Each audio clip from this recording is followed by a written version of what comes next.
আজ মহাশিবরাত্রি, তাই সকাল সকাল স্নান টান করে ঘরের পুজো দিয়ে সমস্ত ফল দুধ নানা রকম দ্রব্যাদি সব গুছিয়ে নিয়েছি। চলুন আমার সাথে মন্দিরের উদ্দেশ্যে।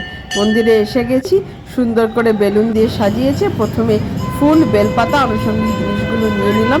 এবার দাঁড়িয়ে আছি মন্দিরের সামনে, কারণ ভিতরে প্রচণ্ড ভিড়।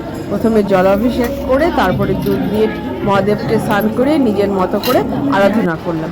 এবার বাকি ঠাকুর দেবতার উদ্দেশ্যে আমার শ্রদ্ধা নিবেদন করে এখানে ধূপ বেলবাতি জ্বালিয়ে কর্তাগিনী সমস্ত পুজো সম্পন্ন করে বাড়ির উদ্দেশ্যে রওনা দিলাম। সকাল সকাল পুজোটা বেশ ভালোই হয়ে গেল। এবার এসে গেছি, এবার তো কিছু পেটে দিতে হবে, তাই দুধ সাবু গুছিয়ে রেখেছিলাম, খেয়ে নিলাম। সন্ধ্যা হলে আবার কন্যাকে সাথে করে মন্দিরে গেলাম।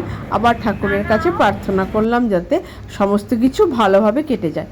রাত্রি হয়ে গেছে, এবার আলুর তরকারি আর লুচি সহযোগে রাতের খাবারটা আমরা তৈরি করে নিলাম। প্রথমে কর্তাকে পরিবেশন করলাম গরম গরম লুচি, সাথে আলুর তরকারি, আর তার সাথে মিষ্টি ছিল। এবার সমস্ত কিছু করে নিজে খেয়ে মনের মতো করে আজকের মতো পূজা অর্চার দিনে দিনটাকে সুন্দরভাবে ফ্যামিলির সাথে অতিবাহিত করলাম। আপনারা কিভাবে আজকের দিনটা অতিবাহিত করলেন প্লিজ কমেন্ট বক্সে জানাবেন। অপেক্ষায় রইলাম।